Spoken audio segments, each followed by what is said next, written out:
Welcome back, guys. What you're about to listen to is an episode of the Four Fires podcast that was recorded at the local area director retreat down in Gulf Shores, Alabama, back on February 16th or 18th, 2024. If you're wondering what a local area director is, that's a man who's volunteering his time to join in with the Four Fires nonprofit and help us build the army of four-dimensional men in the city that they live. If that sounds interesting to you and that you might want to join in on that team of local area directors, send me an email at info@four-fires.com. You can also find that email in the description.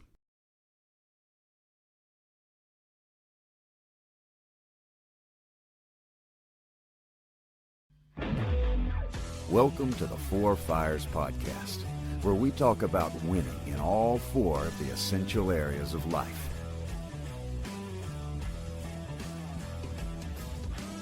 So, moving on, let's jump into the professional fire. So, what do you guys feel like is your greatest professional fire discipline? Sean, I think you probably should take this one. So, those who are familiar with the Four Fires, we do the assessments. Professional, I have been very blessed to have been successful and to again, but for the grace of God, there go I. I've been blessed to do. Well, you are also very intentional. You put a lot of time into it, so you're not lucky. Yeah, you put a lot of time into it.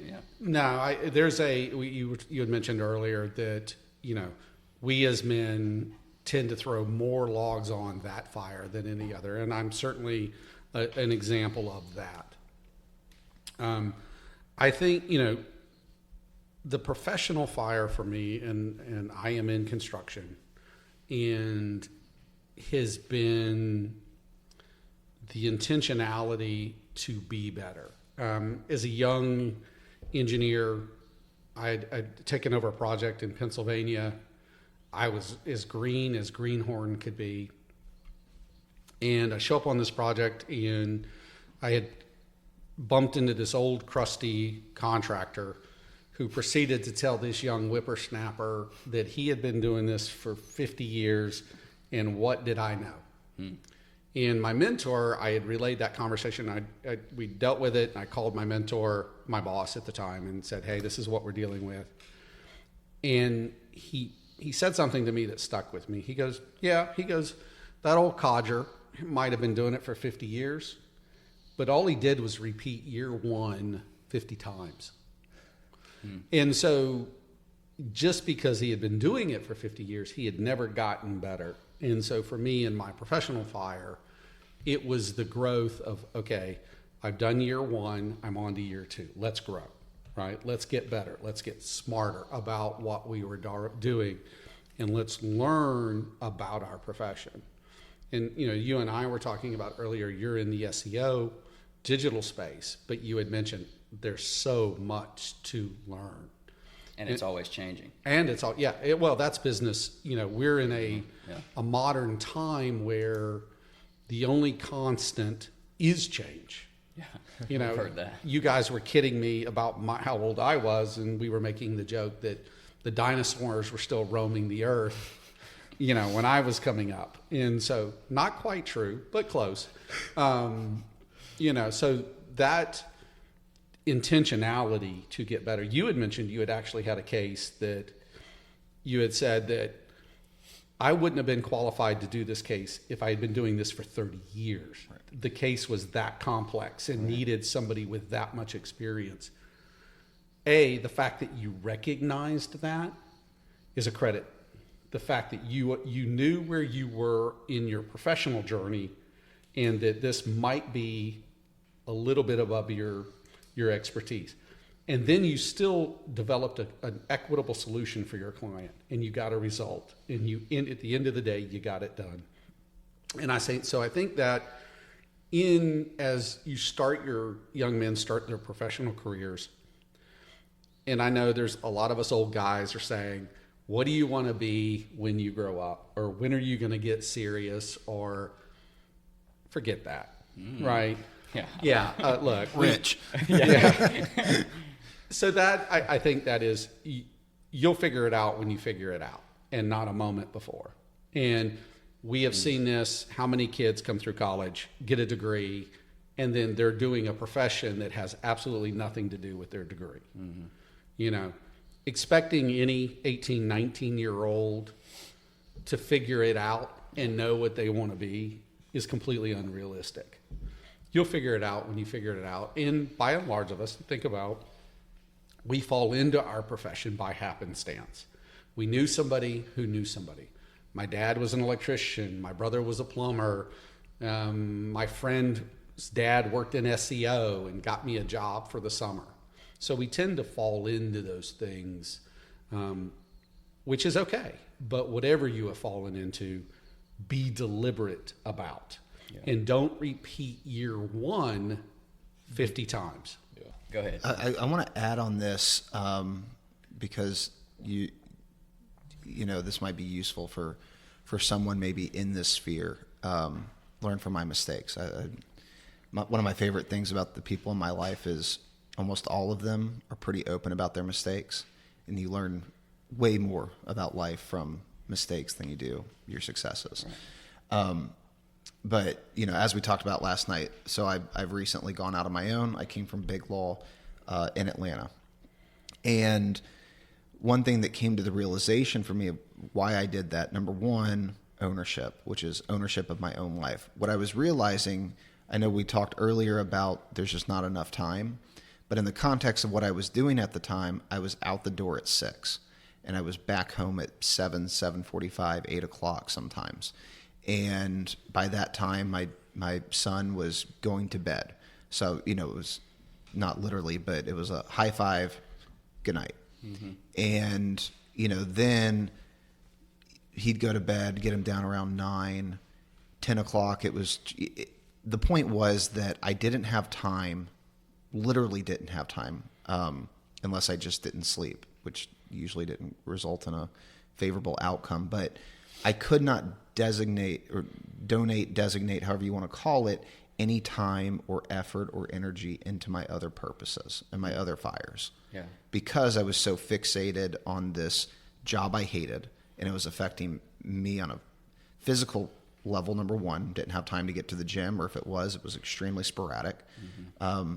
Didn't have time to focus on my family because I was too busy needing to bill out for this big law firm for clients that didn't know who I was and never would know who I was. And, you know, the pay was okay, but it wasn't enough to, not that it ever is, but I was negating everything else in my life. And I had to make the decision of, was this going to be the rest of my life? My kids were barely going to know me. I was going to continue to get fatter and fatter and fatter.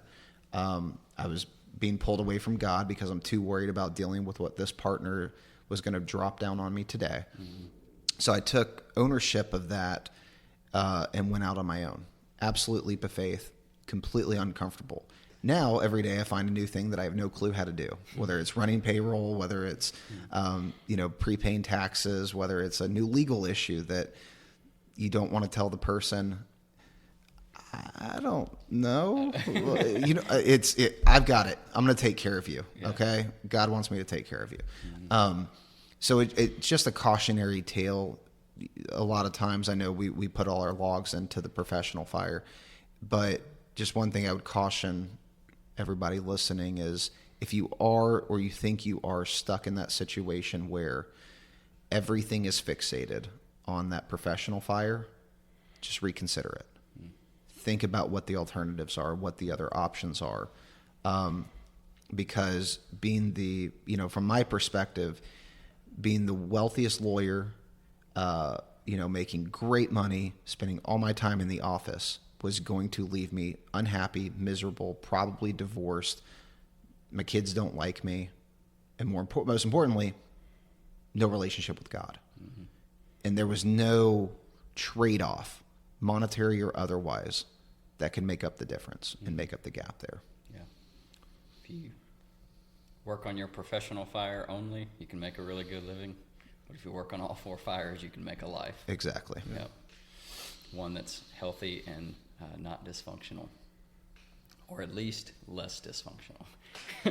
None of us are going to be perfect, but I feel like my at this point in my life, like I'm 24, so I'm at the very beginning of my professional career, trying to even figure out what my craft is, and like we've talked about, like someone young like me, like I'm going to spend the next several years and maybe more than that, the next decades, like really defining and honing in on what my craft is, like being able to be super confident in that. And so, but what I feel like right now, my greatest professional discipline is having a mentor. So any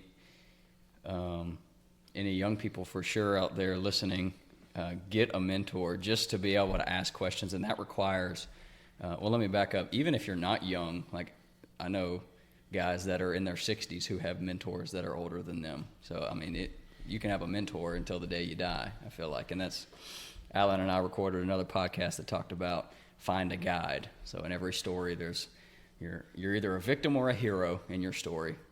And then if you're going to choose to be the hero, it's important for you to find a guide. So if you look at any superhero movie or any comic book, like there's always 4 characters: a villain, a victim, a hero, and a guide. And so it's important to find that guide and get that professional mentor, and even a spiritual mentor in other areas. But for this topic of the professional fire, have someone who can coach you and that you can ask questions to. And with that, I just wrote down the word humility. I think also a really great professional discipline of mine is I'm not afraid to say, I have no idea what that means. Tell me more. Like I'll have conversations with either a mentor or just somebody will come by the office and they'll say something, and I'm like, what is that? I've never heard of that before. And I'll learn some, like you taught me B2B and B2C. Correct. Yes. In business and marketing talk. Mm-hmm. And I was like, what does that mean? I've never even heard of that. And so I learned something. And so I feel like the humility and just the growth mindset, wanting to learn, and I'm not afraid to tell someone, I don't know what that means. Can you tell me more? And I think that rather than me acting arrogant and acting like I'm like, oh yeah, I know what that means, and then actually never knowing, if I'm open to saying, hey, can you tell me more? People are absolutely happy to help you understand something. I feel like Sean, you say that your hobby is business. You love just the whole game of business. You just really enjoy it. So right. You would love to explain to me your favorite hobby. Oh, absolutely. If I have questions. So I think that's a really great discipline that I'm trying to make sure I exercise that discipline muscle of always asking good questions and being a sponge. Well, sometimes I think it's good to be a sponge and take in information, but then you also need to have a filter somewhere to where you don't do everything that people tell you. You got to be wise enough to have a filter to know what's good and what's bad. But anyway, that's my 2 cents on the professional fire disciplines. You got anything you want to add? Yeah, I'd say that one thing I've observed from people who are further along in their professional fire than I am, because I'm just getting started too, is they all have this commitment to learning you guys are talking about, which requires that humility, but they also all are problem solvers, and they don't just get faced with a problem and run away from it. They face it and they figure out how to solve the problem through whatever means they have available to them. And I think that's really important, to figure out how to do that and to start using that skill. And, there may not be any validity to that observation, but that's something that, I think that would be, huge for anyone to grow in. It's just not running away from the problems, but actually figuring out how to solve that. Mm-hmm. Well, as a business owner, and if you're a young employee, an issue is developed or a problem is developed, at least making the attempt to solve, so that as you're coming to me and you're saying, hey, we've got this issue. I've tried this already. Right. Yeah. Or I'm thinking about trying this, or I think we can do X might solve this. That shows that you're thinking beyond the issue. Yeah. Mm-hmm. That you're or at least attempting to solve. Now, that's a muscle. Mm-hmm. And, those of us who have been doing this a little while have exercised that muscle a lot longer than those who are just starting out. That's just time. But making the effort to attempt to solve is how you begin to exercise the muscle. And then experience comes in when they go, I understand that you're saying why we're going to do this, but let me explain what those consequences are. And then that's where the mentor can show you, hey, have you thought about those events that are going to occur that you might not have seen simply because you lack the experience? But as a business owner, what I appreciate is when people make that effort. Right or wrong, they're at least attempting to solve the solution. And then as you get better and you become more experienced in your craft, what you will find is you then are able to solve those issues, so that as you're talking to your employer or you're talking to your client, you're just like, this is what we've come into and this is what I've done to solve it. And then it's, oh, thank you. I appreciate the heads up. And now I don't have to worry about it because I know, as we said earlier, you got this. And that's really what we're looking for. Oh, we call those old age senior moments. When you were talking, I thought about a conversation that I had one time just about in your professional fire, but then really in all four of the fires, taking an ownership mentality rather than call it an employee mentality, where it's like, oh, that's more than you pay me to do, like metaphorically speaking, like whatever fire you're talking about, it's like, oh, that's more than I get paid to do, so I'm not even going to consider thinking about that or trying to solve that problem. And so taking an ownership approach in your physical fire and with your relationships, with your relationship with God and professionally, I was just like, think like your line was, oh, I can tell you've thought deeper into this about how to solve this or how to win in this area. Yeah. And so I think that approach is super important in all four fires, but definitely in the professional fire. Like I am not gonna accumulate wealth unless I own that and go accumulate wealth and build wealth. I can't say, oh, well, I'm just not good in my professional fire because the president is crazy or the economy's bad. Like, just taking the ownership of it, I think, is so big. We talked about last night. One of the core values for the four fires is ownership. Yeah, it's trendy now. You know, you hear the term entrepreneur get thrown around a lot. Professional, what do they call it? Professionally unemployed? Yeah, professionally unemployed. Yeah. So as we say here at this table, two of us are business owners and two of us are employees. Right. I think if you're an employee, you can still be an entrepreneur. Right. And where your employer, and not all employers, but where you find a good employer, when you're an entrepreneur, you're an employee, but you're making the effort in your professional career to think like an owner, to think, how is this going to impact the business? What you're showing to your employer is, I'm being serious and deliberate about my position. Right. And so the rewards that come with that will show up. And so, because, and unfortunately it's the nature of the beast, when you get good at solving problems, we give you problems. We have more problems to Yes. solve. So it's unfortunate, but you don't give your worst employee the problem. Unfortunately, the worst employee gets to Is the problem. right? Gets to kind of slide, but then you become valuable, and you develop and hone those skills, and you work that muscle, and then as you hone that craft, you can then accumulate income and you can accumulate wealth because now you are a professional. You just didn't coast on year one knowledge 25 times. Yeah. Alan made the comment last night, don't wish that life was easier, wish that you were better. So in that case, if I was your employee and I'm doing a really great job and then you hand me more problems or more tasks because you can trust me and you know that I'm the guy for the job, rather than me saying, well, I'm doing a good job, why are you making my life harder? It's, okay, I accept this challenge. How can I get better from these challenges? Like, it's just the growth mindset. Like, don't wish that life was easy, wish that you were better. Well, and for young men starting out, your income is directly proportional to your level of responsibility, your ability to accept. You as an attorney have a tremendous amount of responsibility. You have fiduciary responsibility to your client. You're an officer of the court, so you have a duty to the court. There's a lot of pressure on any young attorney that comes with that. But as that responsibility, the compensation comes with it. And so as a young employee, you may not be making a lot of money today, but that's the way it's been for a very long time, and that's the history of the human race. Understand, though, as you develop those skills, you will become more valuable to either your current employer, a potential future employer, or, as those of us who are business owners here, crazy enough to hang our own shingle and say that we'll blaze our own path. And so young employees, learn your skills on somebody else's dime. Hone your craft. Be deliberate.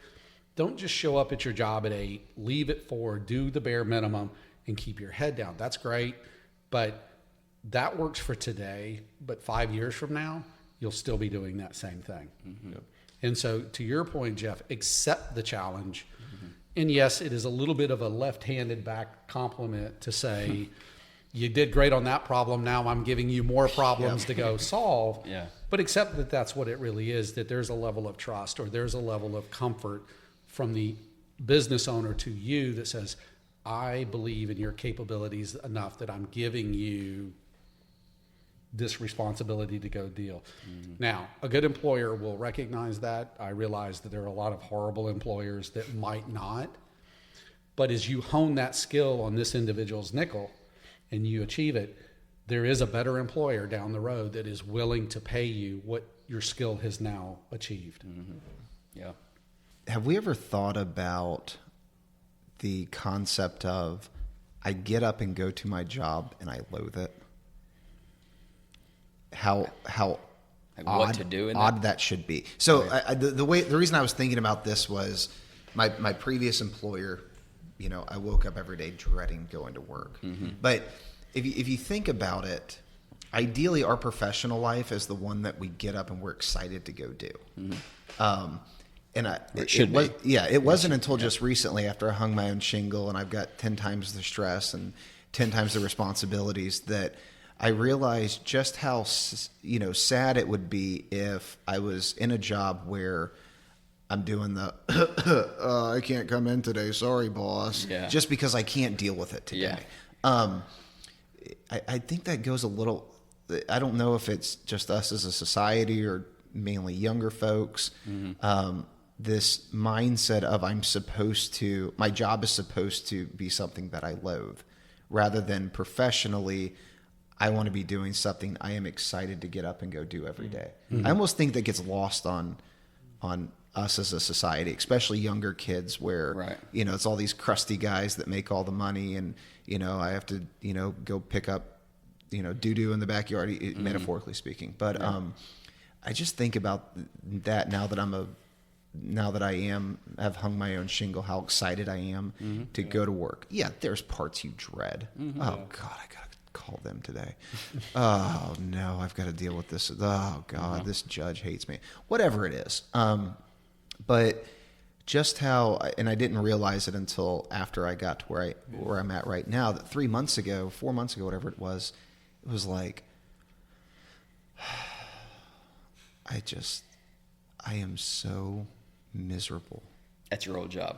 Yeah. But I mean, anybody in that mindset, if I am actively trying to find a way where I don't have to go into work today, I'm calling in sick because it is just that miserable. How juxtaposed that is to what I think we're actually called to do professionally. There is a component. Be uncomfortable. Yes. That's not what I'm talking about here. It is having a passion and a joy for what you do. In whatever context it is, it's got to be there. And if it isn't, if you loathe it, change your situation. That's the thing. Like ownership. So we'll go back to being uncomfortable. Go be uncomfortable doing something else that you are passionate about. Right. And if you make, you got to do it for minimum wage, but you love doing it, well, go figure out a way to take that minimum wage to 15 to 30 to 90 to infinite amounts of money. But whatever you're doing, if you are miserable, if the only purpose of your professional fire is so that you have enough money to keep the roof over the head and some food on the table, there's something noble about that, being a man and your duty to provide. But I think you're worth more than that, both financially and otherwise, to find something that you can keep the roof over the head, food on the table, also that you're passionate about, that you can build up and move forward and have the money to do what you want to do. Yeah. I think there's kind of two different aspects to that, because there are some people that are stuck in a job that they hate because the job genuinely is not a good job. But then also the culture kind of has made some of the younger generation, like my generation, like just hate work in general. Like they just have a lazy mindset, and no matter where they're at, they're going to complain. So not all people need to go quit and start a new job. Some people just need to kind of grow up. Yeah. And well, you talked about understand the work. Yeah. Like, that work is important. Right. But, Tyler, last night you talked about like the thing that breaks your heart is, or frustrates you, is seeing a young person say like, oh, well, that's going to be hard. I don't want to do that. It's like, what? Yeah, like, it's in everything. It is in everything. It is so easy to flip on the Xbox, play some Call of Duty, and ask mom to heat you up some pizza rolls. Yeah. Also, grow up. Yeah. Okay, like, just grow up. It's easy to complain about your job but never change anything. And so it's like, it feels good to sit here with other people that are living in a victim mindset and complain about my job. Like, that just feels good, so it's comfortable. I'm going to stay there, rather than saying like, screw this, I'm not doing this job anymore. I'm going to go either find a job that pays more because I need more money at this time, or I'm going to go pursue a career in something that I'm actually going to enjoy. And we talked about that last night. I know we keep going back to the legal profession, but in big law, the premise is I'm going to hire this young lawyer. I'm going to teach them to do the grunt work, but I'm not going to teach them or give them even the opportunity to go do what actually makes the big bucks, which is go generate clients and that's what you're doing now. Right, that's where I'm at now. Yeah. Whereas opposed to, here's your little cubicle, sit down, shut up, go build 60. By the way, you only build 60. Next week I want 70, since apparently 60 is too easy. And by the way, don't talk to the client either, because they may like you and then not want to. You go off on your own, and we've got to insulate you to. Yeah. But it's, it's the work was miserable. The environment was miserable, but thinking back on it, just in the time that I was there, which was, in hindsight's 2020, but why was I doing that? I know I needed to hone some skills, but the fact of the matter is, when I've got questions, I have legal mentors that I call and say, here's where I'm at, here's what I got, what do I do? Rather than the way that my previous employer and the whole environment in and of itself, which is, I'm going to insulate you. I'm going to give you little crumbs of information and pretend like there's this Wizard of Oz person behind the back curtain that you can't figure this out. You need me. You need us. You need this big shell of an organization in order to make you valuable. Yeah. It's not true. Yeah. And, finding something in the perfect world, you make a ton of money, you don't work a ton of hours, and you love what you do, right? Yeah, but also, the older you get, and like we talked about, the more you hone your skills, the more valuable you become, the more experience you have, you get to create that. Right. Well, Sean, explain your 4 steps of trading time for money. Explain that. So, how do we progress in life and business and earn income that we take home? And so when you, what a British friend of mine used to call their frou-frou job, right? Your first job is, you're a young person, you're 16 or 17, and you're going to go work at a fast food joint. Well, you're exchanging your time for money. You have no skills. You're 16 or 17. You haven't developed any yet. So you're exchanging time for money. You're answering the register and in the drive-thru and those kind of things. As you hone your professional skills, you then begin to exchange skill for money. So now you're working for an employer, you're college educated, you've got a degree, you've got a professional certificate, you're a semi-expert or an expert in whatever your chosen profession is, but you are working for somebody else and you are exchanging the value of those skills for a paycheck. The next step up is where you then begin to, you've jumped out, you've hung your own shingle, you've started your own business, and you begin to exchange other people's time or other people's skills for money. And then this is the case of the business owner employs 10 or 15 or 20 people. Those people work for him, and he makes value off of their fruit and their effort.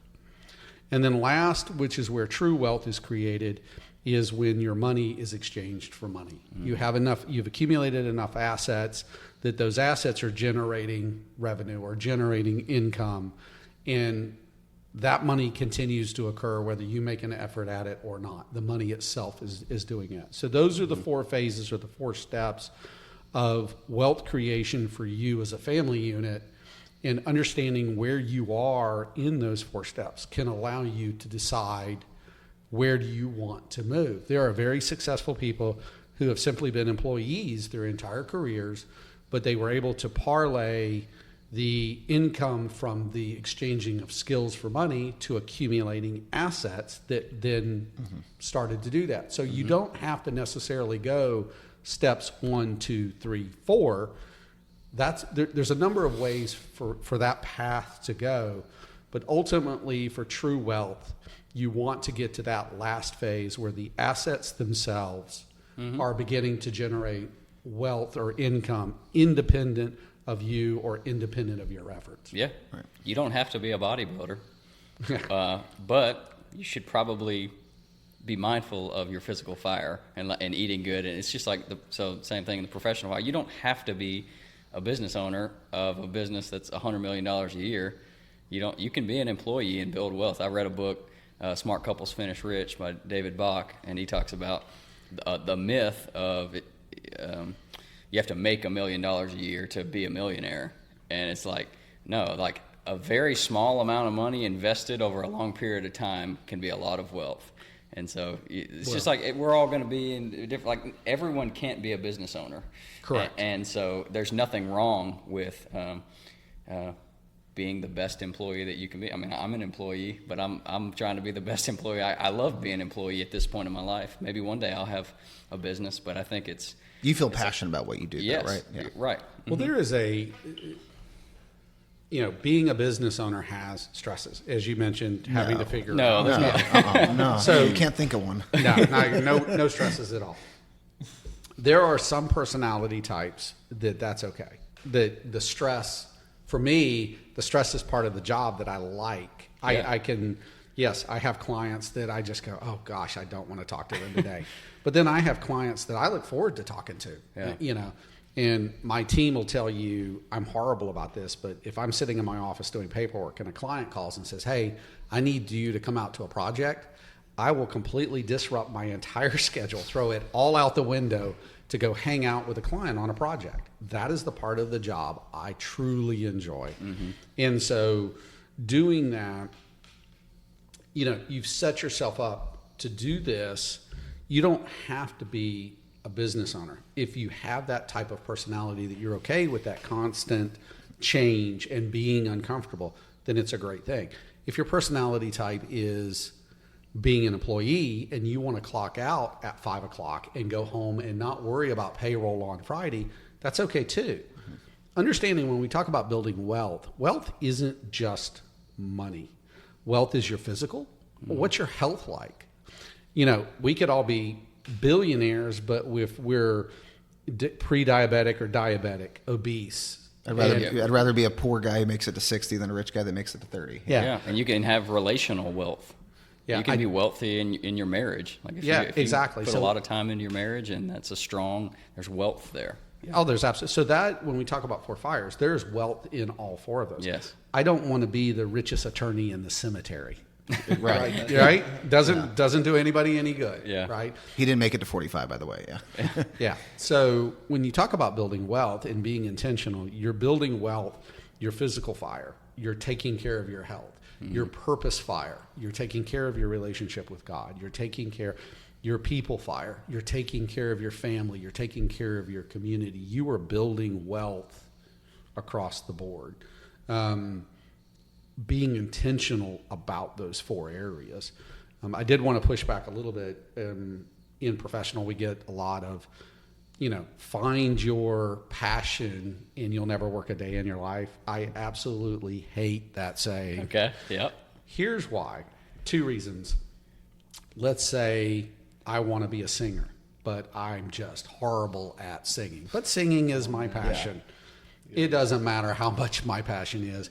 Mm-hmm. Nobody, including my wife, wants to hear me sing, and she loves me. Yeah. So that says something about my ability to sing. So that might be my passion, but I am never going to make a profession of that. Sure, and I think that's like your EQ, your emotional quotient, like introspection, being just being realistic with what So the professional fire is identifying your craft, the unique gifts and skills that God has given you, and then you work on those and you can make them better. But we all have unique gifts and skills.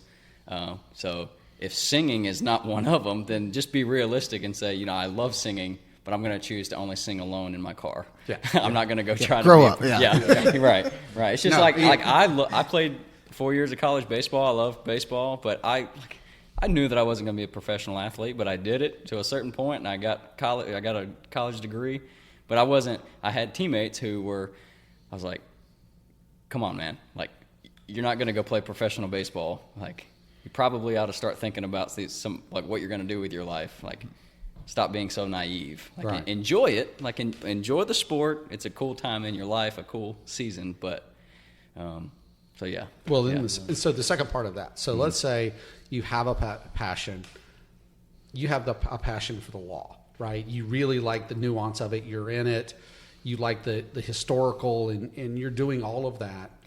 If that was your passion, and then you go be an attorney, and then the reality of the job hits, right? And so all of a sudden, your passion that you thoroughly enjoyed has now become a job. Mm-hmm. And all of the aspects, we all have jobs. There are aspects that we don't like. And so you've taken something you thoroughly enjoyed as a hobby, as a passion, and now you've just burdened it with the realities of it being a job. You have clients that you have to service. You have deadlines that you have to meet. So if you have a particular passion, and you might be very good at that passion, be very careful before you make that decision to turn that passion into employment. Mm-hmm. Because, and we see this all the time, young business owners jump out. Most business owners start careers are technicians. They work for somebody else, and they go, I can do it better than this idiot, right? Why am I working for this idiot? So what am I going to do? I'm going to go be a business owner, and they jump out. But then all of a sudden, as you had mentioned earlier, we have HR compliance. We have contract law. We have litigation. We have hiring. We have sales. We have marketing. All of those aspects that you didn't have to do when you were doing this as a hobby on the weekend are now part of the job. Yeah, it's that iceberg fallacy where you see the little tip on the top of the water and you don't see the... Well, then that kind of makes me think about our conversation last night about maybe you get to a certain point in your professional life where you have some money, then you think about buying a business rather than starting a business, and that kind of a whole nother topic that we talked about last night. But and that's what percentage fail? What was that? 96% of businesses. Yeah, like 4% of businesses actually make it to $1 million a year. Yeah, don't quote me because I'm pulling this from memory, but it's. I want to say 95% of businesses don't make it to year 5, or 90% of businesses don't make it to year 5. Mm-hmm. Of the 10% that remain, like 90% of those don't make it to year 10.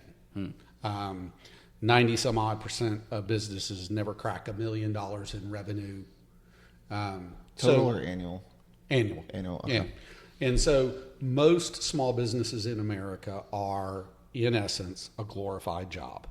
It's a technician who thought, I can do it better than this idiot. Mm-hmm. And he got out and he hung his own shingle and he went into work for himself. and then never was able to actually grow the business and turn it into a business. It's simply just he's or her has swapped one job for another. Now, and it may be a well-compensated job, and nothing wrong with that, but they went into the situation blind. And so to the point where if you're a young person and you're working at a company, you can be the entrepreneur within that company. You can accept that responsibility. You can take on those challenges. And you get a moment to discover what are your unique talents. What are those things that you can hone as a craft? And we all have those. We have things that we're better at than our coworker sitting next to us. You're the guy that, the IT guy that everybody comes to fix the printer because you just understand, you know. I need one of those. You know, I really need one of those. Yeah, and or you're the person that you have an upset client and everybody turns to you and goes, "Hey, can you talk to this person on the phone there?" And you just have that ability the intermediary. Yeah, exactly. So we all have those talents. The trick is to figure out what are your talents and how can you then begin to use those and hone those talents to create wealth. And wealth is not just money, but can create a better lifestyle and a better life for you and those folks that you've chosen to bring into your life, your spouse, your children, etc. Right. Yeah. So the second question, when I think about the professional fire, I think we already mentioned it earlier, but I truly believe everything is God's. And so when I think about my professional fire, developing my skills, and then being adequately compensated for those skills, it's all from God. And so all the money that God blesses me with, I'm called to be a steward of that and be a good manager of it. So the next question is, what's more important, your income level or your spending habits? And maybe it's a little bit of both, but I just wanted to start talking specifically more about kind of like what you do with it. Are we talking with the cash as a personal income versus spending? Let's talk about personally. Personal. So income versus spending in personal. What's the most important? Spending. It is too easy in our current society to let your spending via credit cards or other means quickly outstrip your ability to comfortably manage that debt. And as we were talking earlier, the borrower is slave to the lender. Right. On a personal level, when you are deep in debt, you are, and it's a derogatory term, called a wage slave. You are working for an income that you're servicing debt to give to somebody else. That somebody else, by the way, has an asset. That asset is the loan that they loaned you. They are allowing their money to work for money. And you are the dummy that's working for them to service that debt simply so that you could get the latest Xbox or the latest Apple Watch or iPhone. Right. So getting caught up into consumerism in our society today, it is just way too easy to get out beyond your skis. At a personal level. Earlier, you made a comment that I was like, that's an interesting way to think about it. I mentioned that something I learned in college was that interest is the price you pay for impatience. And then you made the comment that, so financing something and then paying interest, thinking about the interest that you're paying on the $60,000 that you borrowed to buy this truck, this brand new truck that you want, or it's probably more like $80,000 now. These new trucks are crazy. But you said that the interest is the price that you're paying for the money. You're buying money. So you're borrowing $80,000, but then you have to pay $40,000 or whatever it is over the price or the life of that loan that you're buying the $80,000 for. And I was like, oh man, that just makes me sick thinking about I'm going to go buy $80,000 for $120,000. Well, if you want to take that example to the extreme, and welcome to America, take your house note. They have to give you the amortization schedule, but they make it complicated to the point where if you take out a $500,000 loan, guess what? You're actually, over the life of the next 30 years, you're paying like $1.1 million. I know. Yeah. So it makes me sick. Yeah, it's if you really want to see that in an extreme, get a financial calculator, download, figure out what your house payment is. It's great. We're buying this house. It's our starter home. It's $250,000. We're making our payment. When you're done, it won't be $250,000. No. It is going to be way more expensive. Way more than that. And and then you look at like especially like the first 5 years, you pay whatever your note is. Oh, you're paying almost pennies in principal. Right. Oh yeah. Well, that's the other part, right? So you make that $2,000, $3,000 payment, and $10. That first payment, like $10 went to principal. Yeah. And you're like going, that, and housing has become that we do have an affordable housing crisis right now, and young folks have a very hard time getting onto the real estate, the socioeconomic ladder that allows you to climb via real estate. And so with that situation, understanding getting that house, you're buying that convenience of, I own this place today, but I am paying for it. And so that $250,000 note, by the time you're done, is $400,000 or $500,000, whatever your interest rate correlates to. You had to go earn that money, pay taxes on the money that you earned, buy food and other things that those are exposed to, and then pay a portion of what is left to service that debt. Right.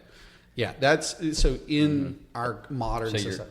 So the just easy math, the $200,000 house, but over the course of the 30-year mortgage, you're going to pay $400,000.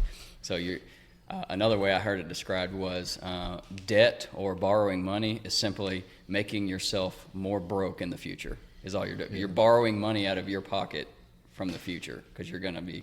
Yeah, you hear all those different things, Yeah. But when you buy a house, assuming it appraises, well, you when it's all said and done, you probably just lived rent free for 30 years when you ultimately sell it, and then you add on, you might pay $400,000, but then there's also, I call it a refi fallacy, which is, rates drop and you get to lower your mortgage principal, but if you're not careful, you just start back at the 30. In the last 5 years, you paid almost all the interest and you still have the same amount of principal you did, all those kinds of things.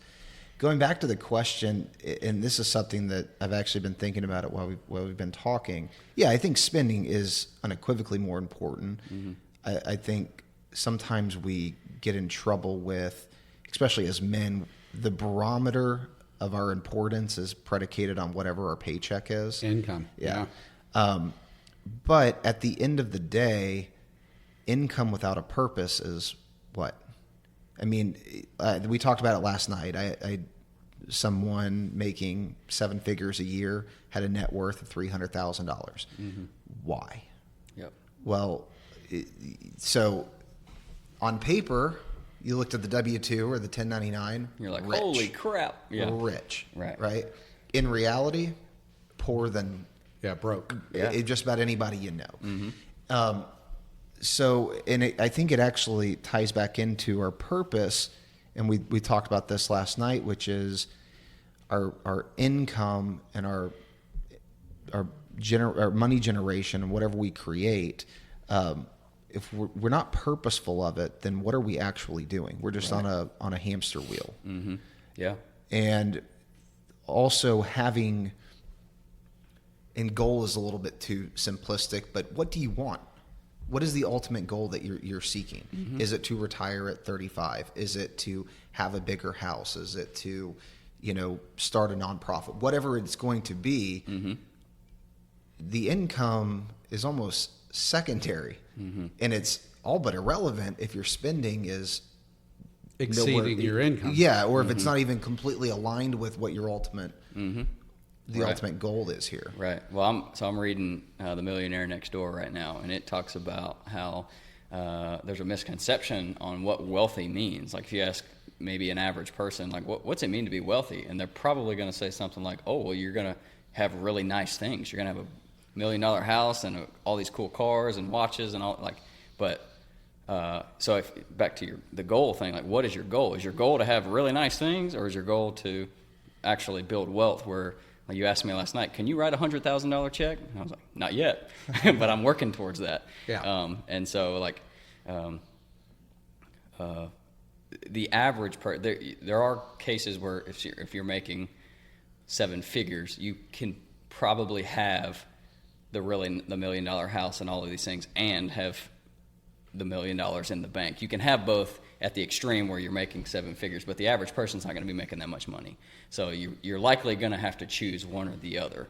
Like, you're probably not going to be able to have the millions of dollars worth of stuff and have of the consumer stuff and have the $1 million in the bank on the average person's salary.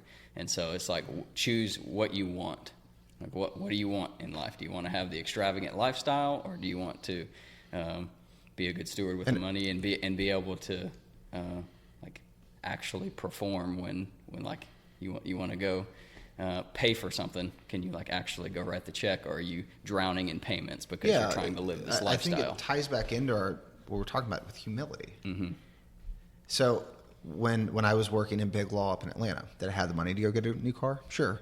Did I drive a POS Honda Civic that got 37 miles to gallon and had no AC driving in Atlanta? And I wore gym clothes to work, because if I didn't, your suit would be soaked, right? Wow. Yeah. And I wore it as a badge of honor. I was so proud that I was doing it. And then, of course, I bitched about it on the back end. But when oh my God, all this stuff. But yeah, I mean, it goes back to humility. Uh-huh. And I have I know we've all seen this, where you're driving somewhere and you look over and it's a trailer. But man, they've got a $75,000 Ford Mustang that they just jacked up, right? Yeah. It's like, what are we doing? Yeah. Right. And it doesn't matter how much money you're going to make in this life. Mm-hmm. If you spend it unwisely and you're not purposeful in what you're doing with it, you're just on a hamster wheel. You can have anything you want. You just can't have everything you want. Right. Yeah. And in the physical fire, we say you can't out-eat. You can't out-exercise poor eating. Mm-hmm. In the professional fire, you can't out-earn poor spending habits. Yeah. That's what I believe. 100%. I hope you got some value out of this conversation that we had back at the local area director retreat. Be sure to share this podcast with someone you know, and remember to live intentionally.